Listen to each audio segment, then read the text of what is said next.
Hello student, Bhagwati classes for you में आपका स्वागत है।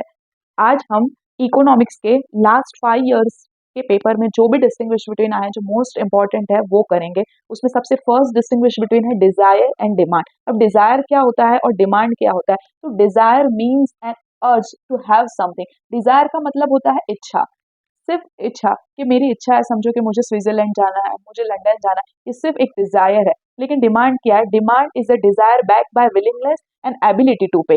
डिमांड के लिए आपकी डिजायर भी होनी चाहिए, विलिंगनेस भी होनी चाहिए, एबिलिटी टू पे भी होना चाहिए। जैसे मेरे पास अगर ऑडी कार है तो उस सबसे पहले तो मेरी उसके लिए इच्छा होनी चाहिए, फिर एबिलिटी टू पे। अब ऑडी कार ऐसे तो है नहीं कि 10-15 हज़ार में आ जाएगी, उसका 50 लाख 60 लाख वॉट एवर जो भी अमाउंट है वो पे करने के लिए मेरी विलिंगनेस एंड एबिलिटी टू पे, इच्छा भी होनी चाहिए और औकात भी होनी चाहिए। अगर सिंपल लैंग्वेज में बोले तो there is a no relation between desire and price. There is a no relation. अभी इच्छा का कोई भी प्राइस लगता नहीं है। मैं सोच रही हूँ कि मुझे कल गोवा घूमने जाना है, तो ये सिर्फ मेरी एक इच्छा है, तो सोचने के पैसे लगते नहीं है। There is an inverse relationship between demand and price. Inverse इसके लिए बोला है because higher the price lower the demand and lower the price higher the demand. इसमें ये एक एरो ऊपर जा रहा है, एक एरो नीचे जा रहा है उल्टा, इसके लिए there is inverse relationship between price and demand.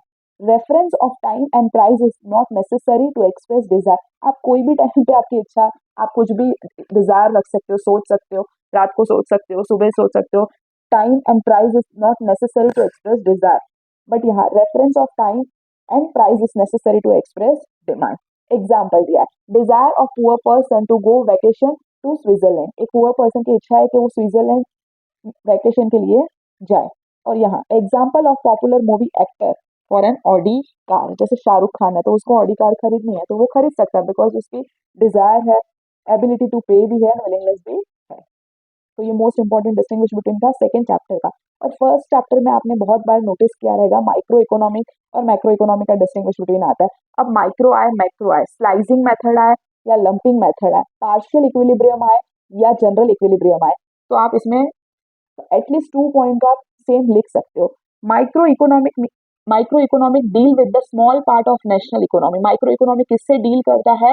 National economy के छोटे छोटे पार्ट के साथ डील करता है। जैसे एक बहुत बड़ा जंगल है तो उस जंगल में वो सिर्फ एक पेड़ की स्टडी कर रहा है, लेकिन अगर वो पूरे जंगल की स्टडी कर रहा है पूरे, तो वो किसमें आ जाएगा? Macro economic. Macro economic analyse the entire economy and micro economic deal with the small part of national economy और micro economy analyse the entire economy. Micro economy is a study of micro variable and macroeconomy is a study of macro variable or aggregate. Aggregate means total or whole.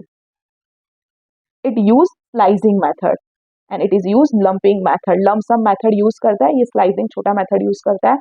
The scope of microeconomy is narrow or limited. ये इसका scope बहुत ज्यादा limited है, narrow है, छोटा है, and the scope of macroeconomy is wide. आप लोग सोच रहे हो कि मैं इतना शॉर्टकट में एक्सप्लेन कर रही है, बेटा अभी हमारे पास टाइम बहुत कम है, तो सिर्फ हम एक क्विक रिवीजन कर रहे हैं डिस्टिंग्विश बिटवीन का। ये दो डिस्टिंग्विश बिटवीन आपको छोड़ने नहीं है, मोस्ट इंपॉर्टेंट है।